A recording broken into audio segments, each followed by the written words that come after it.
Hey YouTube, and thanks for watching Junkworks Garage. Else? Oh my goodness. Oh crap.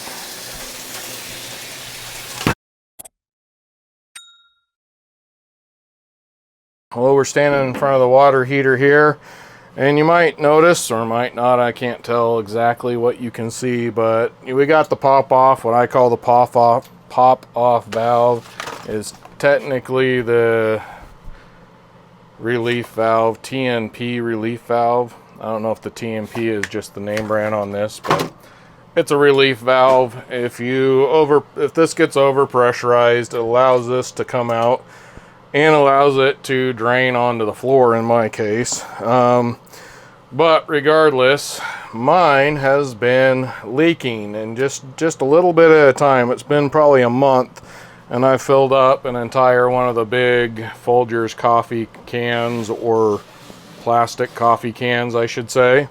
But regardless, so I put on this little tube here just so it runs down into that and dump it out until I could get to fixing this project, which once these start going bad, it is very much a safety thing. You should probably do it sooner than I have. Now I've also put this in the pilot right now. So here's one of those things, I don't know exactly how much pressure is built up in this. I have turned off both the water coming in and the water going out so that we won't be hosing water out of this, hopefully, but I am going to go ahead and take the valve and open it up and see what happens here and let the pressure out. So there's a plate right here on mine anyway, because there should be one on yours as well, that has a bunch of BTUs and PSIs, and like on mine, the main thing I noticed was right here, it says 150 PSI. I don't know if you can see that.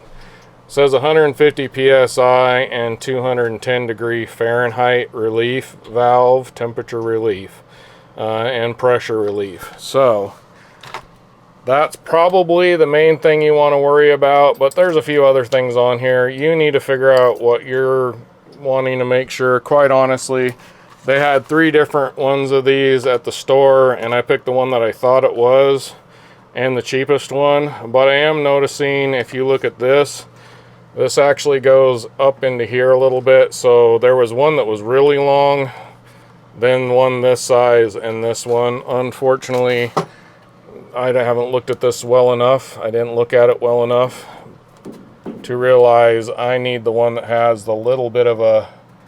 Okay, and I have a leak. That is new in my valve here. So I need to figure that out real quick before I do anything else. Oh my goodness. Oh crap. We got our water leak problem fixed. I must have just moved something just enough to where the pressure from this pipe up here actually just kind of came loose and came down. I don't know why. I'll keep an eye on it, but I was able to push it all back together and kind of pull apart on it. It's been holding for years now. I don't know why it decided to just because I touched it, that's why it decided just now to go ahead and go insane. But regardless, we're back on track. I have this on pilot. I have these shut off now so that nothing's coming in or going out right now. Yet again, I have opened this up, which now it's not even closing at all. So all the pressure should be out of it. So I'm going to start by taking this off here.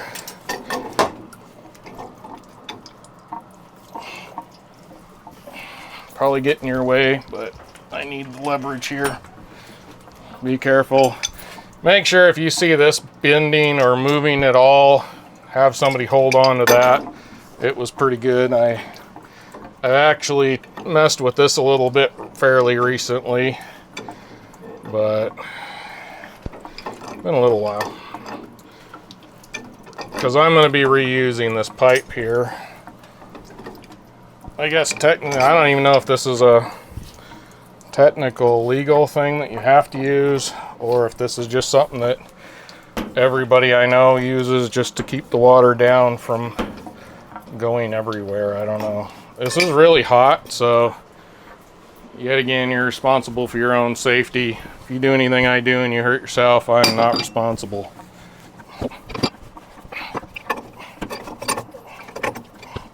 This is probably going to let some water out here.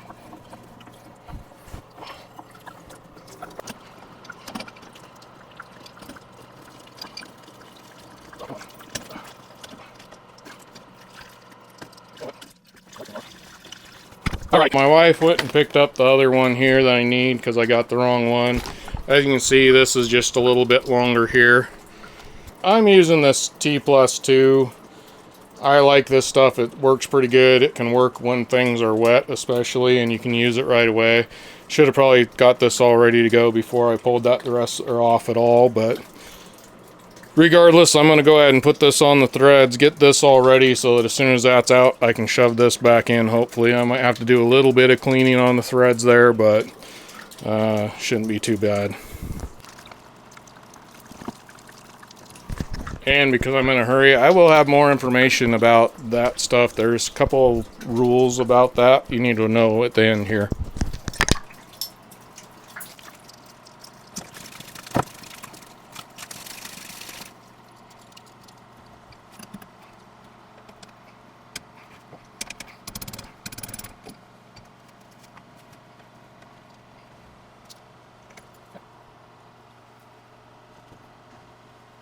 Now I'm just going to go ahead and put this on. I really don't care if this is watertight, to be honest, because yet again, if it's coming out, it's going to be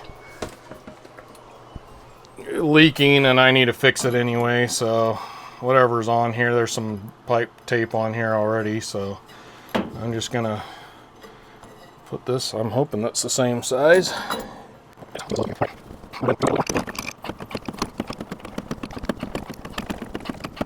But really, it's pretty simple. Be careful. Make sure you let it cool down, probably even more than I did. It's probably been sitting on pilot for, I don't know, close to an hour or so with the water shut off. On pilot, it's going to keep the water fairly warm.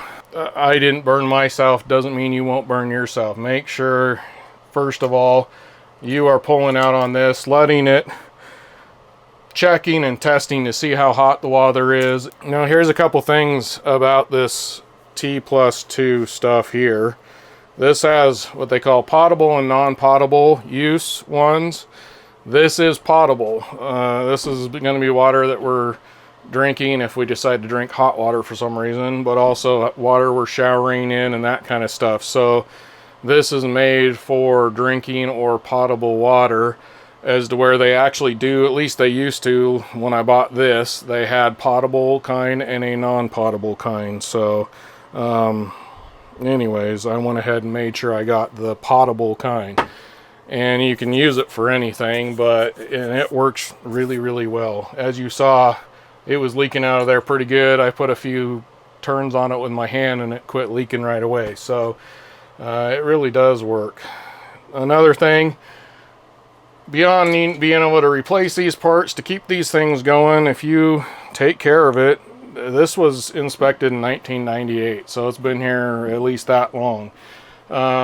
Also, the anode rod, I did a video on replacing the anode rod in this as well, which I waited way too long to do on.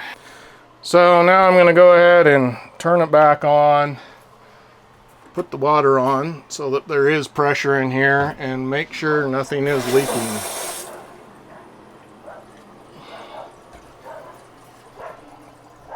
And then I'll sit here for a while and make sure that everything's working okay. If I see any leaks, I'll tighten a few things up or do some things, but otherwise I'm going to call that a video. You can keep these things running for a long time, so go ahead and do it yourself. Now get out there and get your junk working. Thanks for watching Junk Works Garage, where I'm proud to say I'm a jack of all and master of none. You all have a good one.